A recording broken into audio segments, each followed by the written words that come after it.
Hello everyone and welcome to a new video on my channel. Today I want to introduce you to the Studiologic Numa X piano with 73 keys from the perspective of a live keyboardist with little pianistic background.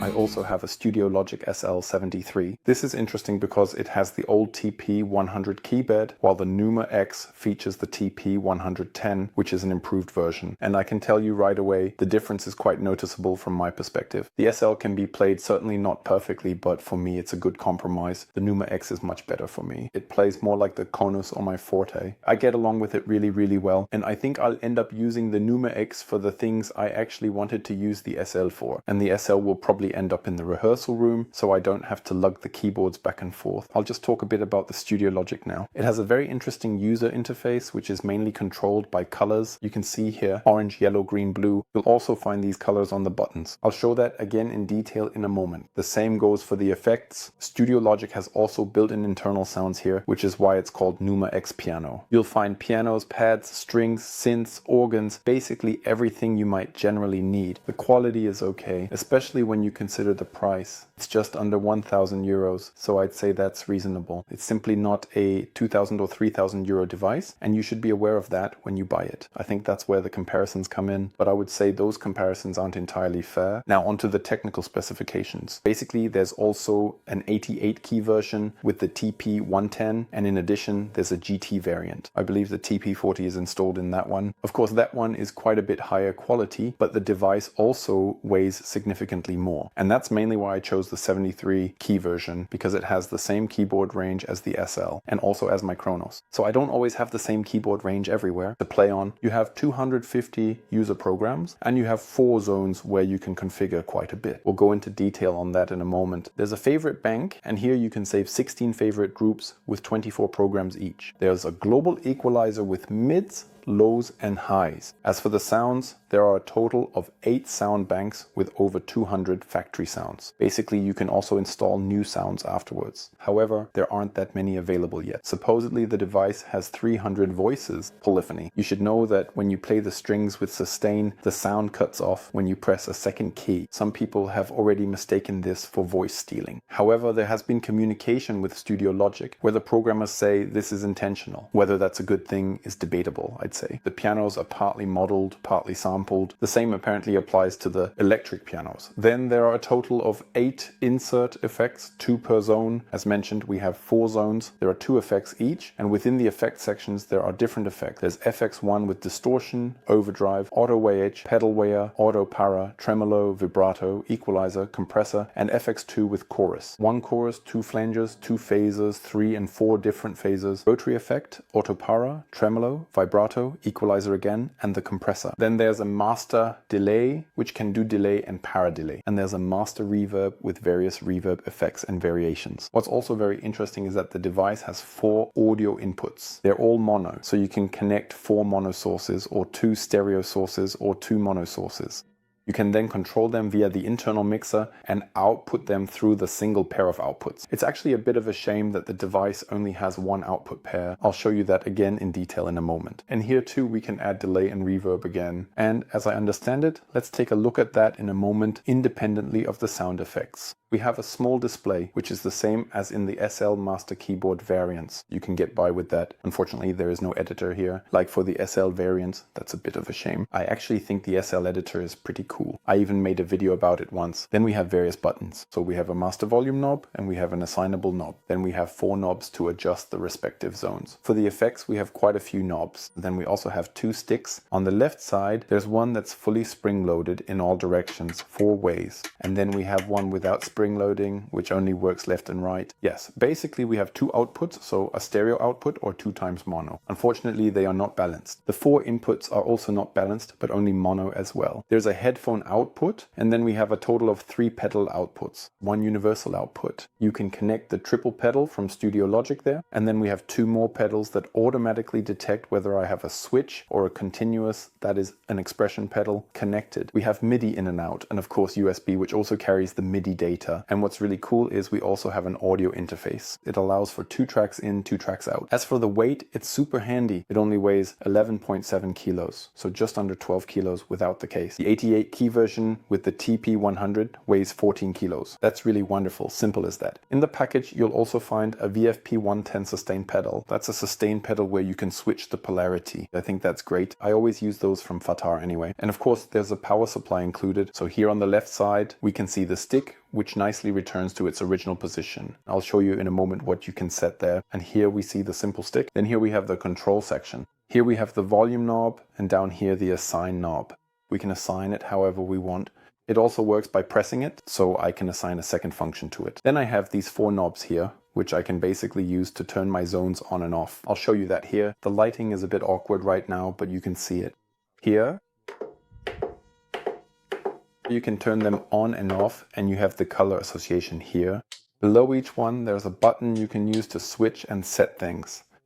And if you press and hold it, you get into another menu. But I'll get to that in a moment. There's something about the display, I forgot to mention that. There are 6 buttons around the display.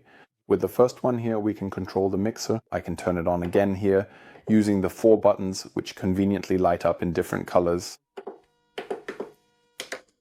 Here I can adjust the master equalizer, and if I move one to the right, it's a bit tricky with the focusing right now, but if I move to the right, I can set the master effect here, as well as the return for the delay and the reverb. Down here I have some basic settings, which we'll also go over in detail in a moment. Then here we have an area where we can select the sound bank. Each time we select a field, that is, when we've selected a zone, we can click here. Then I can select the pianos or the E-pianos. Keys is self-explanatory. To the right of the display, we have a check mark. To confirm, it's like enter, and there's an X for exit. And the lower button is used for certain functions as well. Then over here on the right, we have the effect section, the effect paths. Here we have the inserts, which you can turn on or off for each zone individually, so you can immediately see which one is active or which one is lit up. I can turn and press these. Down here, I can set what I want to change on the effect. I press it, and then it cycles through the options.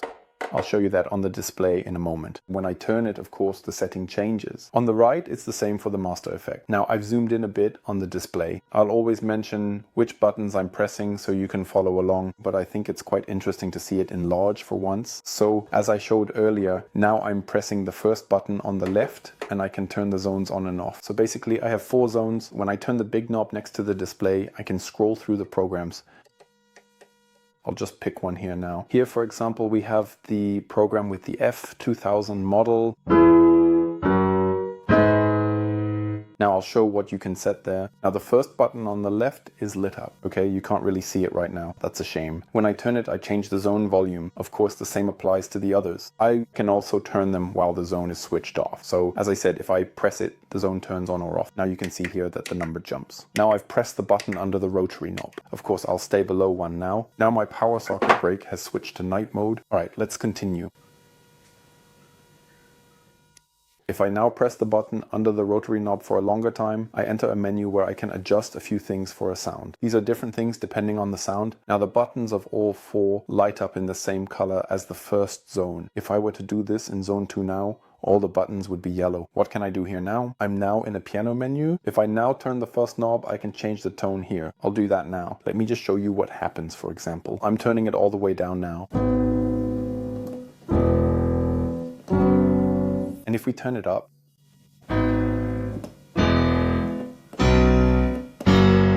and I have to say, I would have expected all of this from playing the piano sounds. Maybe I'll show that in a moment, maybe not. There are enough demos online, I think. The change in a setting via dynamics, as you know it from a real piano, is very minimal. So it feels like everything is set to a fixed velocity. Here I have the string resonance. I have duplex, which changes the sound in a certain way. And here I have, this is very important, pedal noise. Even at 64, it's intense. I'll do it now. Now I'm turning it up to 64. That's the default setting. It's still very loud compared to the sound, that is. At the moment, I always set it to around 25, between 20 and 30. As I said, the menu is actually available for every sound. So if I switch to another sound category, I'll do that again in a different way in a moment. Then we see an arrow down here. If I now push the large right dial to the left, I get into the settings options. And these are the settings options for the zone. And here we see similarities to the SL. Up here, I can turn the zone on and off again, the same as I do with the buttons. I can change the volume, again, which I can also do with the dial function. I can go up 3 octaves and down 3 octaves. I can transpose 11 semitones up and down. That means I can almost reach the 4th octave. I can use aftertouch. By the way, I forgot to mention earlier, the keyboard has aftertouch, and I can turn it on or off for those who want it. Then I can assign the sticks here. Basically, it works so that it takes the global value. I'll show the global settings again in a moment. This works for both directions. So I can set individual things here.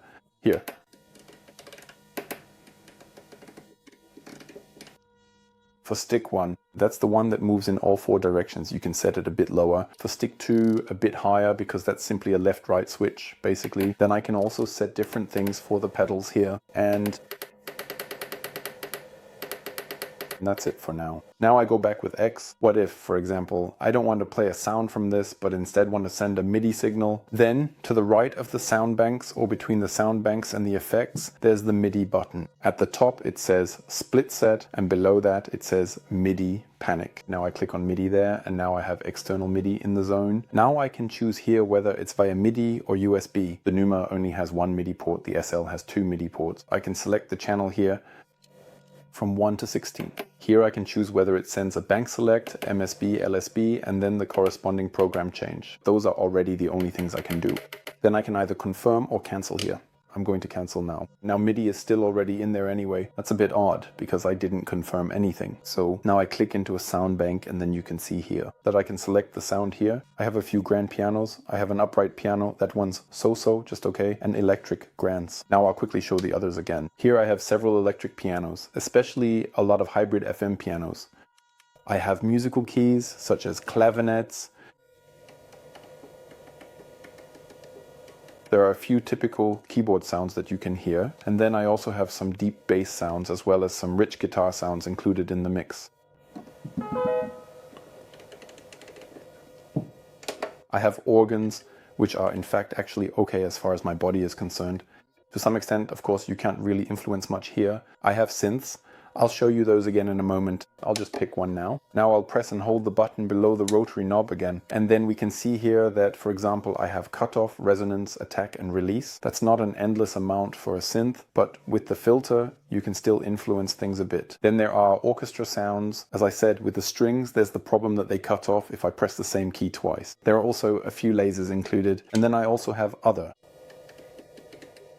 So as you can see, there are quite a few sounds available, and you also have the option to load additional sounds. So I just hope that a bit more will be added. Now let's go back again. Now I'd just like to go into the global settings for a moment. We can globally transpose the keyboard up and down by 12 semitones each. That's also quite useful if you generally play in a different key. We can change the tuning for the internal sounds, of course. That means, of course, I'm not even sure if this works on all devices. I just said it like that. We can turn local control on or off. Local control on means that I can play the internal sounds using the keyboard. If I switch it off, then I can no longer play the internal sounds. And I use the whole thing like a master keyboard, which means I have to go back into the Numa through another device if I want to use the internal sounds. Then I can select a common channel here, which is the channel on which the Numa is addressed.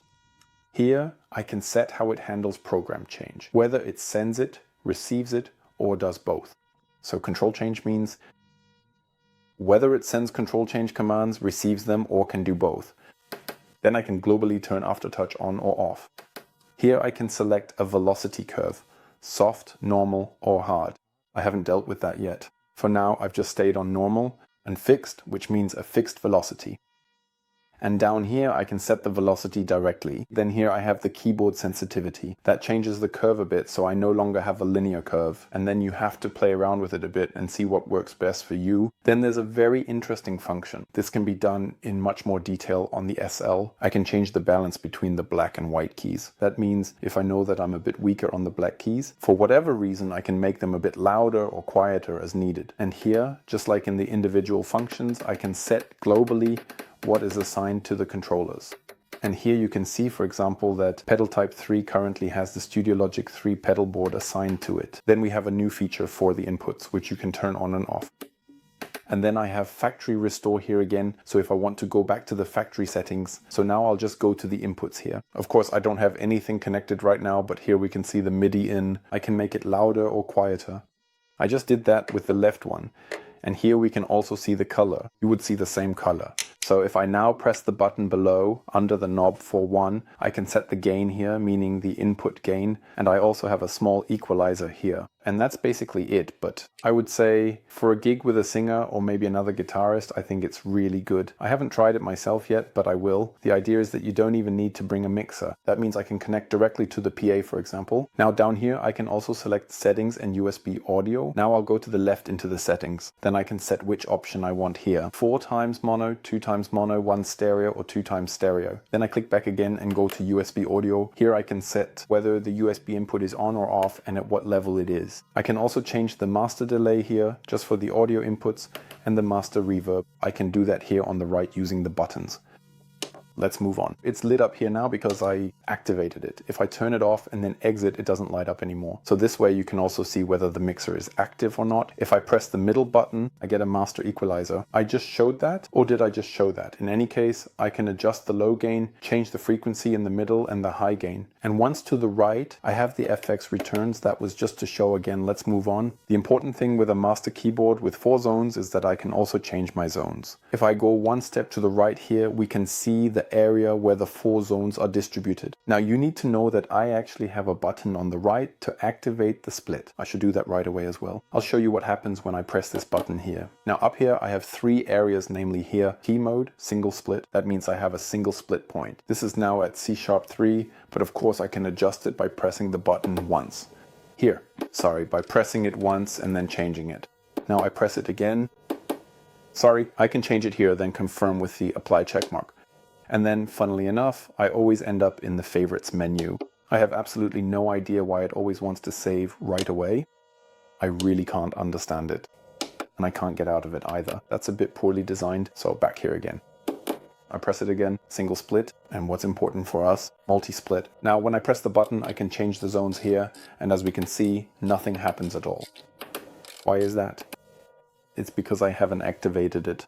For that, I have to press the split button, and don't ask me why. Now we've ended up in this menu again, but now we can already see here that when I click here and click again, I can actually change the zones. I can change the individual zones, and that's actually what I want. So I can replace my SL as well, so it works quite easily. I don't understand why it automatically goes straight into the zone menu here, that I can select a slot and save it, which I actually don't want to do at all. And I can't even get back to the split menu to change anything there. That's a bit odd. I'll have to write to them about that. So for now, I'm managing by using the button with the 4 squares. And then I'm back in the main menu. Now we've seen how to set up zones and how to change the individual zones. As for the MIDI channel, I already showed that earlier, right? Key range. If I go one step further, we see the insert effects here. I can also turn them on individually. Using the 4 buttons on the left, there are already some preset effects here. We see equalizer 3 times and distortion. Now let's turn all the others off and move on. So that's insert effect A. If we go one step further, we have insert effect B. Then here we have the master delay with the sends, each for all 4 sounds, and the master reverb. And here we also see P1, P2, P3 again. As I said at the beginning, if I press the buttons on the right, I can switch through here and then change each of these settings. So let's go here now to effect. We have selected it, selected. That's also kind of funny. I can mark it here, but then the effect isn't on yet. Now we see here P.1 is lit up white, the effect is on. Interestingly, I turn it on or off again using the button on the right. Oh, sorry, effect A. So with that, I basically switch. With that, I basically switch it. Yes, I can select it with the button, but I basically turn it on by giving it the option. So with the 4-way rotary knob on the left, I can basically just say, I want the effect to be there at all, but I still always have to turn it on the left with the insert button. And here, equalizer amount, I can set how much it should affect. Then I have the low value here, the mid value and the high value. Now I accidentally pressed the master delay. I didn't mean to do that. We've now seen how I changed the insert effect. Now, of course, we also want to know how to change the effect itself. It's actually not particularly intuitive, but it does say so. select and type. And if I now press and hold the lower button, I can select which effect I want to use here.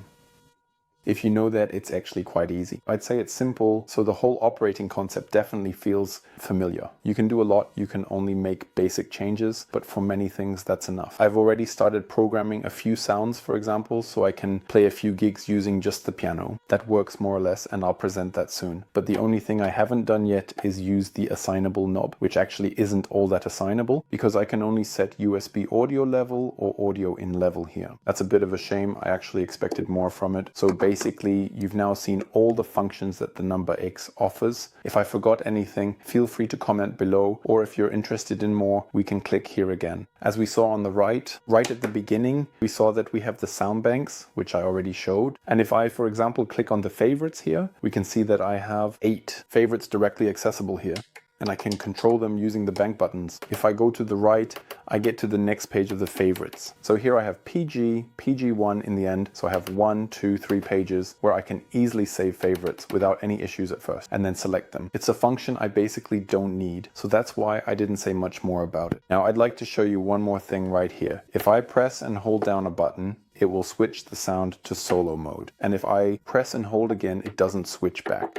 That means I have to turn each one back on individually. So as I said, if you have any questions, feel free to write. If I forgot anything, definitely let me know as well. That happens from time to time, and I hope I was able to help you a little with your decision about whether a Numa X is the right choice for you when it comes to operation. As I said, there are plenty of sounds available online. That's something people can debate about too. For me personally, it's enough. I'm not exactly a great pianist either. And for the things I do with it, the piano sound is definitely sufficient. It's not on the level of the Forte. It's also not on the level of the Kronos, even though I don't like those that much. But you can definitely use it. And for me, since I want to use the device in combination with Gig Performer, it's definitely sufficient as a backup to finish a gig if the MacBook should ever fail.